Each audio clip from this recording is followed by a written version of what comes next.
나는 그리스도 안에서 진실을 말하고 거짓말을 하지 않습니다. 내 양심이 성령 안에서 내게 이것을 증거합니다. 곧 내게 큰 근심이 있다는 것과 내 마음에 끊임없는 고통이 있다는 것입니다.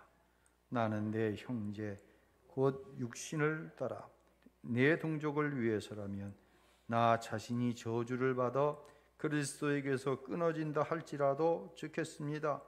내 동족은 이스라엘 사람입니다. 그들에게는 양자됨과 영광과 언약들과 율법을 세우심과 예배와 약속들이 있고 조상도 그들의 것이요 육신적으로는 그리스도도 그들에게서 나셨습니다. 그분은 만물 위에 계시고 영원토록 찬양받으실 하나님이십니다. 아멘. 그러나 하나님의 말씀이 파기된 것 같지는 않습니다. 이스라엘에게서 난 사람들이라고 해서 다 이스라엘이 아니고 아브라함의 씨라고 해서 다 그의 자녀가 아니기 때문입니다. 오히려 이삭에게서 난 자라야 네 씨라고 불릴 것이다 라고 하셨습니다. 곧 육신의 자녀가 하나님의 자녀가 아니라 오직 약속의 자녀가 씨로 여김을 받는다는 것입니다. 약속의 말씀은 이것입니다. 내년 이때에 내가 올 것이니 사라에게 아들이 있을 것이다. 그뿐이 아닙니다. 리브가가 또한 우리 조상 이삭 한 사람으로 인해 임신했는데 그 자식들이 아직 태어나지도 않고 또 어떤 선이나 악을 행하기도 전에 택하심을 따라 되는 하나님의 뜻이 행위로 인하지 않고 오직 부르시는 분으로 인해 서게 하시려고 리브가에게 말씀하시기를 큰 자가 어린 자를 섬길 것이다 라고 하셨습니다. 기록되기를 내가 야곱은 사랑하고 에서는 미워했다라고 한 것과 같습니다. 아멘. 할렐루야. 어제 교육자들과 점심을 수목원 식당에서 먹었습니다. 식사를 기다리는데 80쯤 돼 보이는 할머니께서 혼자 식당을 오셨어요. 흔히 볼 수 없는 모습이거든요. 그런데 저 구석에 이제 가서 앉으셨어요. 예. 그리고 주문을 하는데 고추장 불고기를 달라고 하십니다. 그러니까 주문 받으시는 분이 할머니 그거 매운데요. 아 괜찮다는 거예요. 그러시더니 된장찌개도 달라고 그러시는 거예요. 아유 어찌 그걸 다 잡수시려고. 그러면서 하시는 이야기가 나 오늘 마음 먹고 왔어 그러시는 거예요. 무슨 의미인지 이해가 되시죠? 마음 먹고 오셨다. 저희 아버님도 백신을 못 맞으셨어요. 96인데 감당이 안 되시나 봐요. 그 어르신도 80이 넘으신 할머니도 그러실 수 있겠다. 그런데 집에 갇혀 살자니 너무 먹고 싶은 게 많지 않겠어요? 그러니까 마음 먹고 온 거예요. 생각 같아서는 메뉴판에 있는 거 다 잡수고 싶으신 거예요. 마음 먹고 왔다. 이제 우리는 얼른 식사를 하고 나왔는데 어르신께서 얼마나 맛있게 드셨는지 보지는 못했습니다. 사랑하는 성도 여러분, 여러분은 마음 먹고 하나님의 성전에 예배 드리러 오셨습니다. 얼마나 한 주간의 삶이 다양했습니까? 마음 먹고 하나님의 성전에 와서 여러분이 얻기를 원하시는 것은 뭡니까? 이 시간 하나님의 살아있는 말씀을 받으시길 바랍니다. 예. 그 말씀이 쌓이고 쌓여 성령의 그 말씀을 내 삶 속에 해석해 줄 때 능력이 나타나는 거예요. 지나칠 정도로 제가 말씀드리지만 감성을 자극하고 내 안에 어떤 확신이 없는데 누가 어떻게 되었다. 여러분도 그렇게 될 줄로 믿습니다. 그렇게 되는 방법 세상적으로 알려주고 거기에 익숙해지면 안 됩니다. 절대로 안 됩니다. 하나님의 말씀입니다. 이스라엘이 잘못 생각하고 있는 것이 있었어요. 바로 이제 택하심에 대한 문제입니다. 그들은요 하나님께서 자기들을 선택하셔서 율법을 주시고 예배도 주시고, 자기들만 구원받기 위해서 이 율법을 잘 지키면 그래서 구원받는다고 생각했어요. 그럼 이방인은 왜 만들었어요? 지옥불 떼는데 불쏘시개로 쓰려고 만들었다고 생각을 했습니다. 그런데 사도 바울은 자신의 동족인 이스라엘이 아닌 이방인이라도 예수를 믿으면, 예수가 하나님의 아들이요, 그분이 나의 죄를 십자가에서 대신 담당하셨다고 하는 사실을 믿기만 하면 그 누구라도 구원을 받는다고 전했어요. 그러다 보니 자기 동족인 유대인들에게 온갖 핍박을 당하고 죽음의 위협 속에 있었습니다. 사랑하는 성도 여러분, 여러분은 바울이 전한 이 복음을 믿으시나요? 여러분은 이 복음을 믿으십니까? 이 복음은 바울이 만들어내는 복음이 아니에요. 이미 구약 성경에 예언되어져 있는 말씀입니다. 요한복음 2장 21절을 함께 읽을까요? 이는 곧 선지자 요엘을 통하여 말씀하신 것이니 일렀으되 누구든지 주의 이름을 부르는 자는 구원을 얻으리라. 아멘. 누구든지, 그가 유대인이든지 이방인이든지 죄인이든지 의인이든지 높은 자든지 낮은 자든지 많이 배운 자든지 배우지 못한 자든지 오직 예수를 믿기만 하면 할렐루야 구원을 얻을 것이다 라고 말씀한 거예요. 그러나 유대인들은 그러지 않았습니다. 요한복음 9장 22절 함께 읽습니다. 그 부모가 이렇게 말한 것은 이미 유대인들이 누구든지 예수를 그리스도로 시인하는 자는 출교하기로 결의하였으므로 저희를 무서워함이로라. 이스라엘의 이기적인 믿음이, 잘못된 선민의식이 하나님의 뜻과는 정반대편의 잘못된 믿음을 가지게 되어지는, 그 믿음으로 인해서 엄청난 저주 가운데 빠지는 결과를 가져왔다고 하는 것이죠. 다시 말씀드립니다. 오직 하나님의 말씀이에요. 이제 하나님은 바울을 이방인의 사도로 보내시죠. 바울의 마음이 어땠을까요? 바울은 두 가지로 인해서 정말 죽을 것 같은 의문을 가지게 돼요. 그 첫 번째 의문은 선택받은 이스라엘이, 나의 동족 이스라엘이 어떻게 복음을 안 믿을 수가 있지? 복음은 어느 날 갑자기 튀어나온 게 아니에요. 다시 말씀드립니다. 이미 구약 성경에 예언되어 있고 이스라엘은 누구를 기다렸어요? 메시아를 기다렸어요. 예수님이 메시아임을 그가 가리키는 말씀의 권위를 통하여서, 그를 통해서 나타나는 기적을 통하여 충분히 보았는데도 안 믿는 거예요. 두 번째 의문은 무엇입니까? 어떻게 이스라엘을 향한 선택이 무효화될 수 있지? 여러분, 이건 굉장한 의미가 있는 거예요. 선택했는데 무효화되는 거예요. 이제 이스라엘이 이렇게 된 데에는 이기적이고 잘못된 선민의식이 있는데, 그 중에서도 철통적으로 자기들의 어떤 선민의식, 이것이 결정적이죠. 오늘 본문에 바울은 이런 얘기를 해요. 8절 한번 읽어볼까요? 시작. 곧 육신의 자녀가 하나님의 자녀가 아니요 오직 약속의 자녀가 씨로 여기심을 받느니라. 아멘. 그러면서 이제 아브라함이 난 두 아들, 또 리브가에게 하나님께서 아직 이 땅에 나오기도 전에, 누가 착한 일, 누가 선한 일을 하기도 전에 큰 자가 작은 자를 섬길 것이다, 이 얘기를 하는데, 이런 얘기예요. 아브라함에게는 먼저 어떤 아들이 있었죠? 이스마엘이 있었죠. 그리고 두 번째로 난 아들이 이삭이죠. 누가 택함을 받고 누가 버림을 받아요? 첫 번째 난 이스마엘이 버림을 받고, 두 번째 난 이삭이 택함을 받는 거예요. 혈통적으로는 이러면 안 돼요. 선택의 원리에서는 이러면 안 되는 거예요. 그럼 이삭을 봅시다. 이삭의 두 아들이 있었죠. 누구와 누구죠? 첫째가 에서입니다. 큰 자죠. 둘째가 야곱입니다. 작은 자죠. 오늘 본문에 누가 누구를 섬겨요? 큰 자 에서가 작은 자 야곱을 섬길 것이다. 야곱은 택함을 받고 에서는 버림을 받는다라고 말씀하는 거예요. 이스라엘 모두가 구원받는 게 아니에요.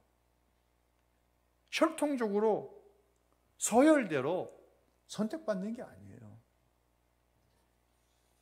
그러면 하나님은 왜 이스라엘을 선택하셨을까요? 이스라엘은요, 사명을 위해서 선택받은 거예요. 아멘. 무엇을 위해서요? 사명을 위해서. 창세기 12장에 보면 갑자기 누가 등장하죠? 아브라함이 등장합니다. 너 본토 친척 아비 집 떠나라. 내가 너에게 이러이러한 복을 주겠다. 여러분, 왜 아브라함이어야 돼요? 얼마나 많은 사람이 있을 텐데 왜 아브라함이어야 돼요? 꼭 아브라함이 뭐 특별한 일 했나요? 아브라함 아버지 누구죠? 데라. 뭐 하던 사람이죠? 우상 장사하던 사람입니다. 왜 아브라함입니까? 사명 때문인 거예요. 사명을 위해서인 거예요. 아브라함이 뭔가를 잘했기 때문에 부르심을 받고 축복을 받은 것이 아니라 아브라함을 통해 이루셔야 될 사명이 있기 때문인 거예요. 그러면 이제 야곱으로 한번 넘어가 보죠. 야곱의 때 기근이 들었죠. 기근 때문에 애굽으로 가잖아요. 애굽으로 몇 명이 가요? 가족들 70명이 갑니다. 애굽에서 400년, 430년이라고도 하죠. 있으면서 이스라엘이 큰 민족을 이룹니다. 예. 몇만, 남자 장정만 출애굽할 때 200만. 큰 민족을 이루는 거예요. 큰 민족을 이루었을 때 그들이 구욕으로 인해서 하나님께 부르짖습니다. 우리 좀 구원해 주세요. 그러니까 모세를 애굽에 보내셔서 끄집어내시는데, 여러분, 이스라엘이 뭐 잘한 게 있어요? 430년 동안 뭐 잘한 거 있나요? 특별히? 없어요. 애굽은 뭐 잘못한 게 있어요 도대체? 근데 하나님께서 이 애굽을 완전히 황폐화시켜 버리시는 거예요. 나일강이 피로 바뀌고 이 개구리 때, 파리 때 마지막 가갖고는 바로가 마음을 강팍하게 하니까 이스라엘의 첫 번째 난, 그것이 짐승이든지 사람이든지 장자 첫 번째 것들을 다 어떻게 버려요? 싹 죽여버리시잖아요. 이스라엘은 어떻게 문설주에 양의 피를 바르면 죽음이 유월 넘어갈 것이다. 이스라엘만 쏙 살려내시네요. 장자들을. 이스라엘이 뭐 잘한 게 있어요? 무엇 때문에 하나님께서 애굽을 황토화시키시면서 이스라엘을 구원해내셨습니까? 무엇 때문에? 사명 때문인 거예요. 자, 이스라엘이 광야로 나왔어요. 얼마나 말을 안 듣고 불신앙 불평을 하는지, 불순종하는지. 두 주면 갈 가나안 땅을 몇십 년을 돌게 해요. 40년 돌게 하시잖아요. 그리고 가나안 땅에 들어갑니다. 가나안은 사람이 안 사는 땅이었습니까? 이미 도시가 형성되고 원주민들이 있는 땅입니까? 도시가 형성되고 원주민들이 있는 땅이에요. 혹시 여러분의 집에 누군가 와서, 야, 하나님이 너희 식구들 다 나가고 우리 식구들 그 집에서 살래? 신용구 안수 집사님, 그러면 하나님이 하신다니까, 그러라 했다니까 나오실 거예요? 그 집에서? 예? 나오실 거예요? 제가 가서 그래도 나오지 마세요. 예. 아니, 가나안 땅에 들어와서 너희들 다 나가라는 거예요, 이스라엘이. 도대체 이스라엘이 뭘 잘한 게 있어요, 하나님께? 뭘 잘한 게 있습니까? 아, 가나안은 우상 섬겼잖아요. 이스라엘은 우상 안 섬겼나요? 모세가 시내산에 올라갈 때 금송아지 만들어가지고 별짓 다 했잖아요. 도대체 이스라엘이 뭐 잘한 게 있다고? 사명 때문에 가나안을 주신 거예요. 이제 때가 되었어요. 구약 성경에 예언된 대로 메시아인 예수님을 이스라엘에게 주셨습니다. 얼마나 영광된 일입니까? 얼마나 영광된 일입니까? 그가 하는 말씀의 권위와 기적을 볼 때 저가 메시아인가 그러는 거예요. 그런데 이 예수라는 사람이 이방인의 구원을 얘기하네. 열방의 구원을 얻어야 된다고 이야기하네. 여기에 딱 이스라엘의 선민의식과 자기들만 선택받았다고 하는 이 잘못된 신앙과 예수님의 말씀이 충돌을 하는 거예요. 결국 예수님을 십자가에 내어 죽이는 거예요. 사랑하는 성도 여러분, 사명으로 살아가시길 바랍니다. 예. 정말 사명으로 살아가야 돼요. 자기들을 선택하고 그렇게 축복을 주신 이유가 사명 때문이라는 사실을 알지 못하면은요, 거기서부터 모든 문제들이 시작되는 거예요. 지난 주간 월요일 날 제 신학교 동기 40년 절친인 친구가 작년에 소천했어요. 충청도의 서산에 동기들이 모였습니다. 사진 좀 보여줄래요? 친구의 일주기 추도 예배를 위해서였어요. 친구 목사님은 친구들 가운데 제일 앞서가는 분이었어요. 신학대학 3학년 때 25살 때 교회를 개척했어요. 생각해 보세요. 25살 때.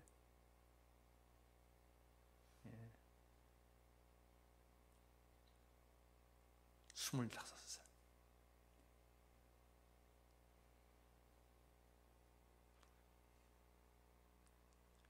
지연아, 몇 살이에요? 지금? 아유만야, 미안해.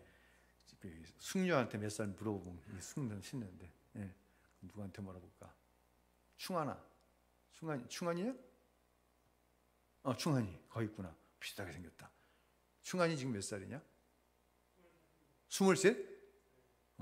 25세 교회를 개척했어. 또 2살 많은데. 그래서 교회를요, 저 장항에다 개척했는데 얼마나 부흥시켰는지 몰라요. 정말 건강하고 아름다운 교회를 만드셨어요. 그리고 이제 한 군데 부임을 하셨는데 친구들 가운데 목회를 제일 큰 목회를 하셨어요.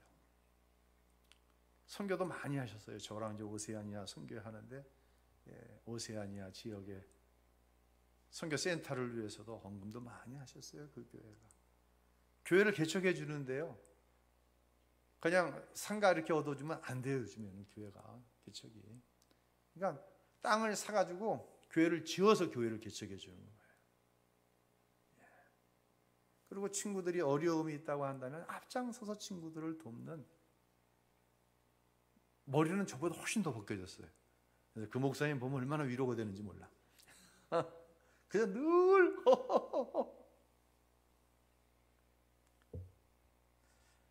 제가 미국에서 박사학위를 할 때 저와 같은 방을 썼던 정말 절친 중에 절친이었어요. 그런데 그 목사님이 작년에 소천을 하셨어요.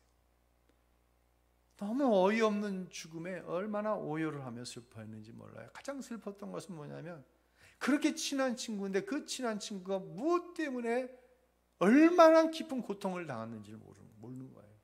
그게 너무 미안해서 친구들이 울었어요.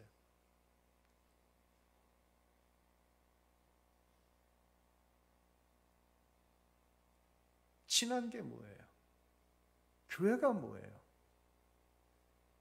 왜 목사가 목자예요? 양의 형편을 알아야죠. 교회 안에서 여러분은 서로 무엇을 알기를 원하십니까? 정말 잘 생각해야 돼요. 교회가 교회다워야 돼요. 목자는 양의 형편을 알아야 돼요.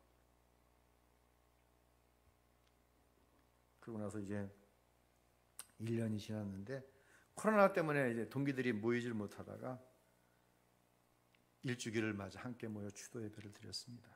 그 자리에 사모님과 큰아들이 왔어요. 미안했어요. 염려가 되기도 하고 미안했어요. 왜냐하면 많은 도움을 드리지 못했거든요. 또 궁금했어요. 근데 얼마나 밝은 모습으로 죽은 남편의 친구를 맞이해 주는지 감사했어요. 제가 이제 동기회 회장이어서 예배를 집례하고 아까 사진에 보셨죠? 위로와 소망의 말씀을 전했어요. 그 자리에 참석한 소천한 친구 목사님의 아들이 나이가 38이에요. 꽤 많아요. 왜냐하면 뭐든지 앞장섰다고 그랬잖아요. 결혼도 제일 앞섰어요. 24살 때 결혼을 했어요. 38살 목사예요. 3남매를 두었는데 둘째는 바이올린을 전공했어요. 둘째도 아들인데 이제 가정을 이루었고, 셋째가 딸인데 아직 가정을 이루지 못해서 사모님과 같이 살고 있어요. 참 얼굴이 밝았어요. 너무 고마웠어요. 친구 목사님의 죽음의 원인 중 가장 큰 것은 교회와의 갈등이었어요. 자기 아버지가 목회를 하다가 교회와 불화가 이유가 되어 죽음을 당했으면 어떻게 보면 하나님을 원망하면서 나는 그 길 가지 않겠다고 이야기할 수도 있어요. 그 묘비에 이제 고린도 전서에 나오는 성구를 적어놨는데, 보이시나요? 성구가 보여요? 한번 읽어보세요. 나는 안 보니까. 시작. 내 사랑하는 형제들아, 견실하여 흔들리지 말고 항상 주의 앞에 더욱 힘쓰는 자들이 되라. 이는 너희 수고가 주 안에서 헛되지 않은 줄 압니다. 아버지가 평상시에 가장 좋아하던 말씀이래요. 이 말씀이 딱 연결이 되더라고요. 사랑하는 성도 여러분, 여러분이 많은 사람들 가운데 예수를 믿게 되었어요. 그리고 구원받았어요. 그 이유가 무엇이라고 생각하시나요? 왜 아브라함이어야 됩니까? 왜 이스라엘이어야 됩니까? 왜 많은 사람 가운데 나입니까? 더 나아가 여러분이 복을 받은 이유가 무엇이라고 생각하십니까? 이렇게 물으면 많은 대부분의 사람들이 믿음으로 복을 받았다고 이야기합니다. 그럼 그 믿음의 중심에는 무엇이 있습니까? 무엇이 있을까요? 여러분, 믿음으로 구원받고 믿음으로 복을 받았죠? 믿음의 중심에 뭐가 있습니까? 믿음의 중심에는 사명이 있습니다. 이스라엘이 이걸 모르는 거예요. 많은 예수 믿고 복을 받았다는 사람들이 이걸 몰라요.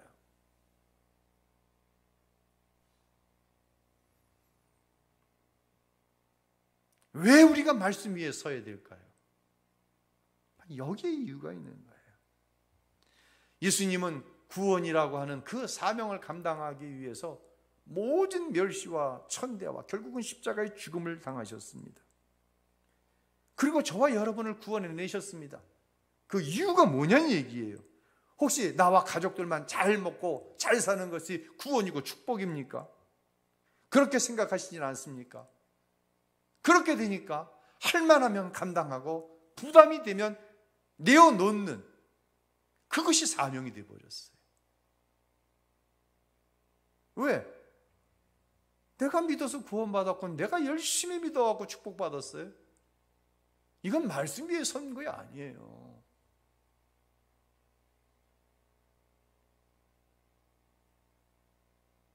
믿음의 근본 기초가 잘못되니까 사명에 대한 것이 불확실한 거예요.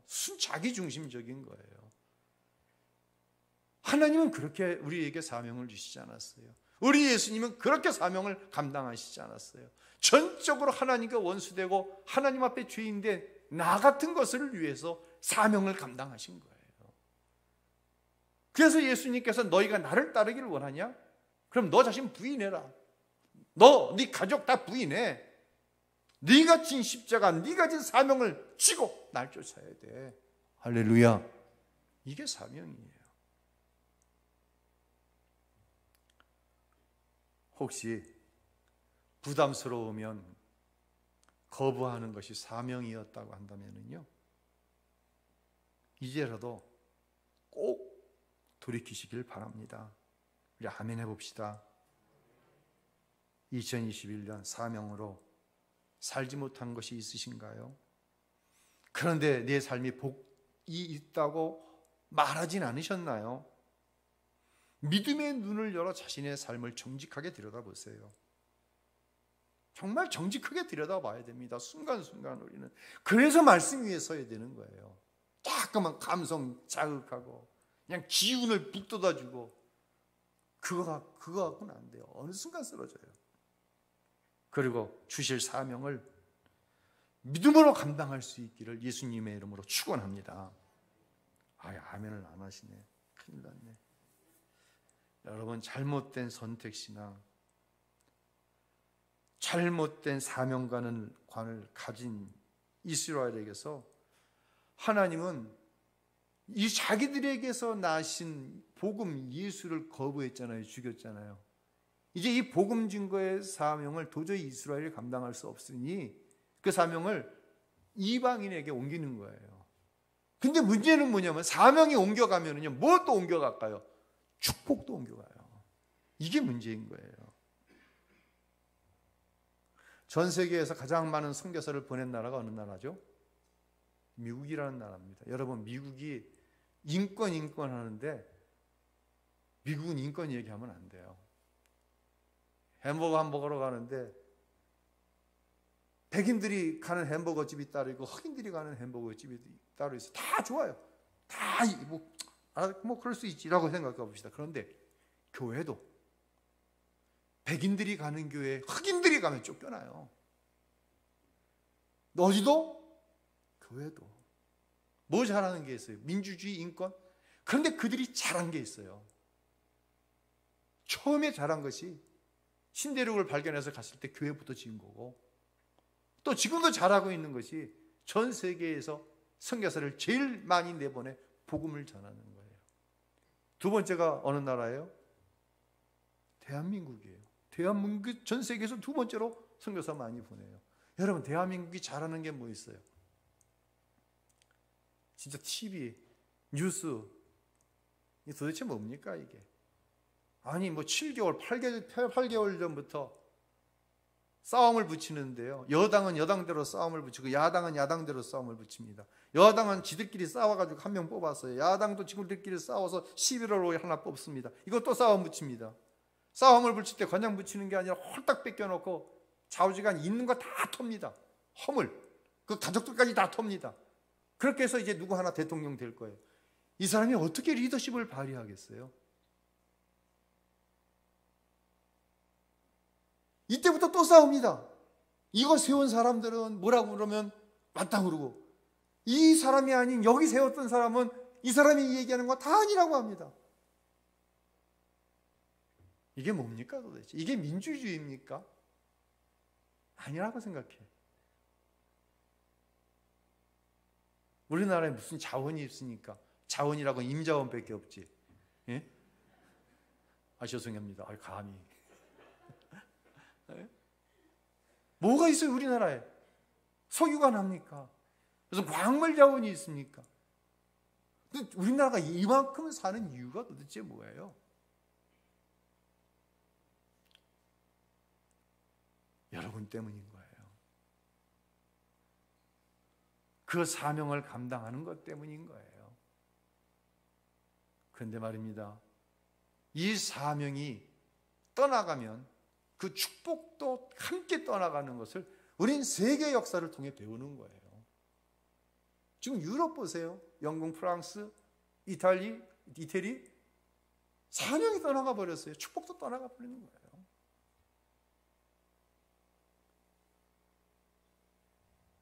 이제 사도 바울은 자기 동족들을 위해서 기도하죠. 3절 함께 읽겠습니다. 나는 내 형제 곧 육신을 따라 된 내 동족을 위해서라면 나 자신이 저주를 받아 그리스도에게서 끊어진다 할지라도 좋겠습니다. 바울에게는 이런 마음이 있는 거예요. 성령이 주신 마음이에요. 내 동족을 구원하기 위해서라면 내 이름이 하나님의 생명책에 지워진 저도 좋다. 내 동족이 생명책에 기록될 수 있다고 한다. 정말 그 간절한 마음을 가지고 자기 동족을 위해서 기도하는 거예요. 요즘 그런 생각을 해요. 내가 코로나 때문에 너무 목회를 게을리하는 것 아닌가, 막 안타까움이 많아요. 너무. 그리고 또 한편으로는 성도들이 코로나를 이유로 너무 신앙생활, 기도생활, 예배생활, 사명에 게으른 것 아닌가라는 생각을 해요. 여러분은 어떻게 생각하세요? 진짜 코로나 때문이에요? 아니면 코로나가 이유가 되는 거예요? 우리 기도 어떻게 하고 있어요, 지금? 예배 어떻게 하고 있어요? 제가 이제 우리 친구들을 만나면 밤을 새워서 이제 이야기를 나눕니다.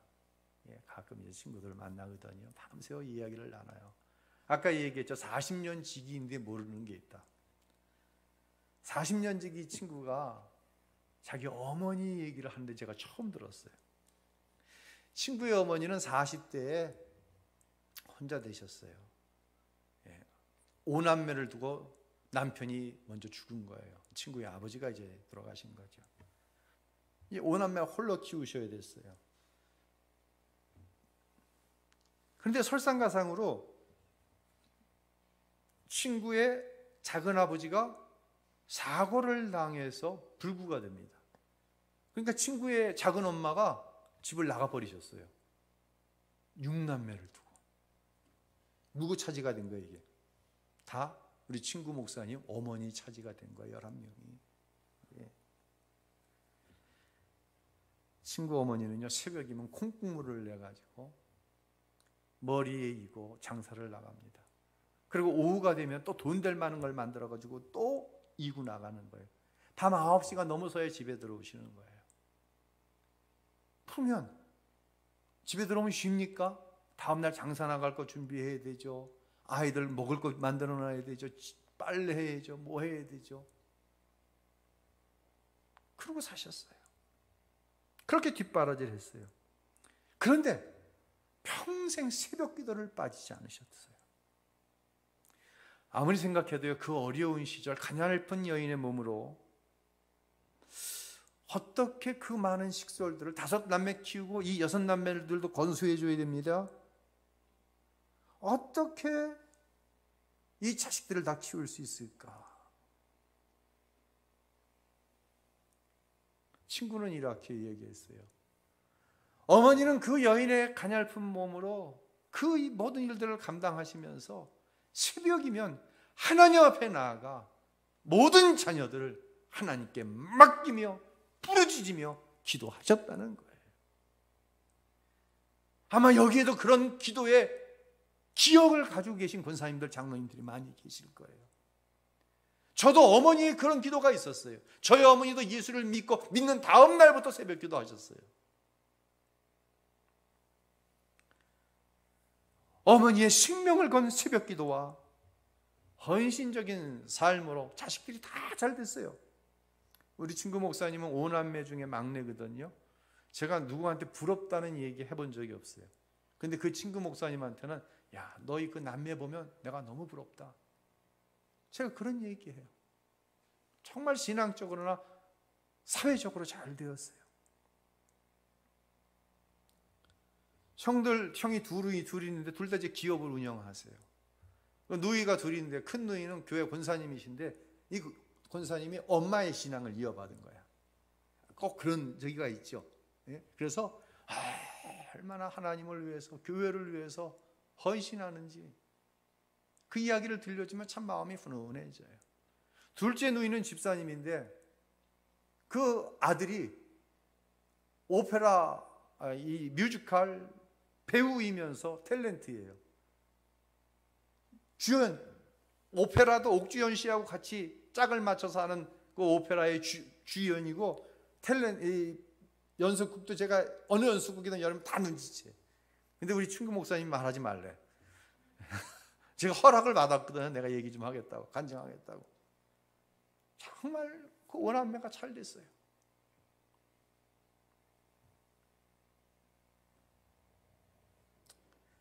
사랑하는 성도 여러분, 우리는 이 기도를 먹고 여기까지 온 거예요. 이 기도가 여러분 때에 끊어지면 안 돼요. 바울은 오늘의 본문을 이렇게 시작을 합니다. 자, 1절 읽어볼까요? 시작. 나는 그리스도 안에서 진실을 말하고 거짓말을 하지 않습니다. 내 양심이 성령 안에서 내게 이것을 증거합니다. 곧 내게 큰 근심이 있다는 것과 내 마음에 끊임없는 고통이 있다는 것입니다. 아멘. 여러분 역시 끊이지 않는 고통의 문제가 있어요. 그렇죠? 근심의 문제가 있어요. 그 가운데 사명을 감당한다? 이성적으로 생각하면은요, 내 상황을 생각하면 절대로 못 감당해요. 기도해? 쉽지 않아요. 제가 알아요. 왜 권사님이 돼서 새벽기도 못해요? 제가 이 말 못해요. 왜? 여러분의 상황을 너무 잘 아니까. 하지만 바울의 고백처럼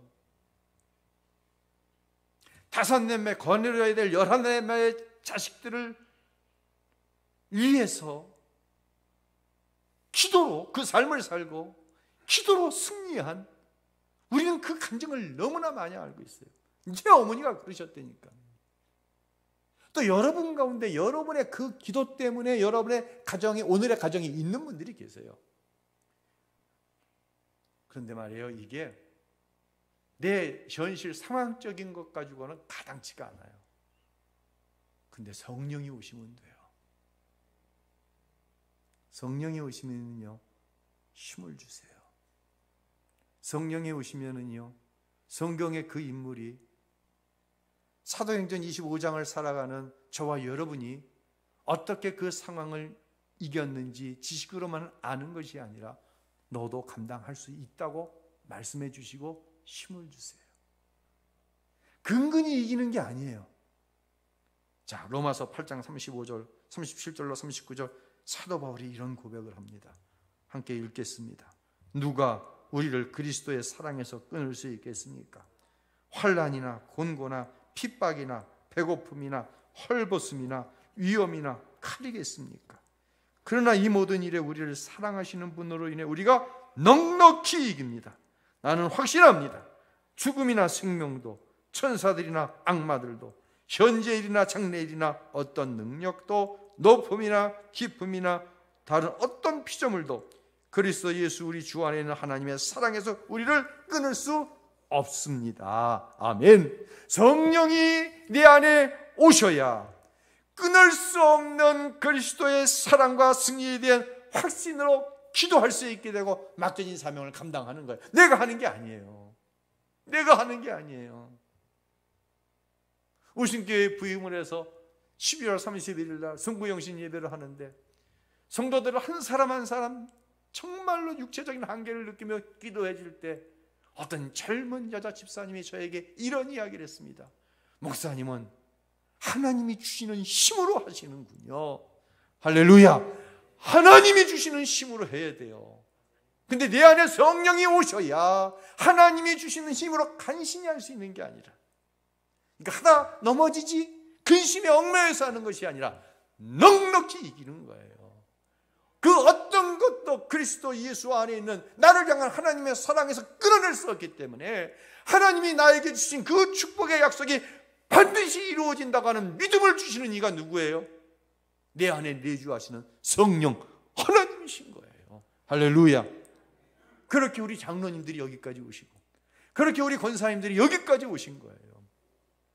이 사명은 우리 장로님과 권사님들의 때에 끊어지면 안 돼요. 여러분이 이어나가야 돼요. 그리고 이 자리에 있는 우리의 자녀들, 성민이가, 현민이가, 우리 전 청년이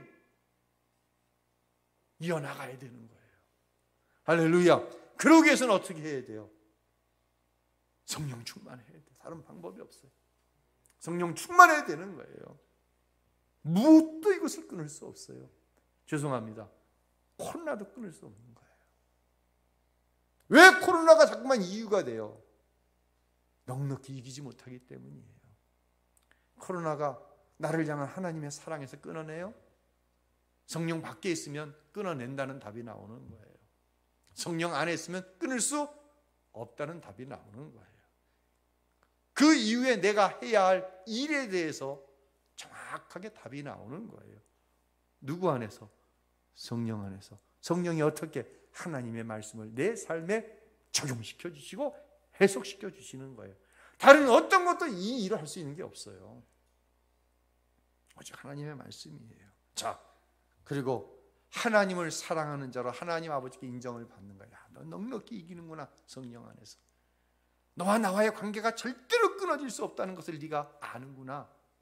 사명을 통해서 그걸 봤어요. 하나님이 내가 하나님을 사랑한다는 사실을 인정하시는 거예요. 그때 주시는 축복이 로마서 8장 28절이에요. 여러 번 읽었는데 다시 한번 읽겠습니다. 우리는 하나님을 사랑하는 사람들, 곧 그분의 뜻을 따라 부르심을 받은 사람들에게는 모든 것이 합력해 선을 이루는 줄 압니다. 아멘. 믿으시기를 바랍니다. 성령 충만하시기를 바랍니다. 사명으로 사시기를 바랍니다. 기도하시기를 바랍니다. 하나님 반드시 축복하십니다. 할렐루야. 그런 은혜의 역사가, 성령 충만의 역사가, 우리 장로님들이, 우리 권사님들이 받으셨던 그 성령 충만의 역사가, 우리 안수 집사님, 우리 집사님, 우리 청년들, 우리 청소년들, 우리 어린이 위에 충만하게 역사해서 하나님이 약속하신 것을 이루는 놀라운 축복의 주인공으로 살아갈 수 있게 되시기를 나의 주이시고 여러분의 주님이신 예수 그리스도의 이름으로 축원합니다. 할렐루야.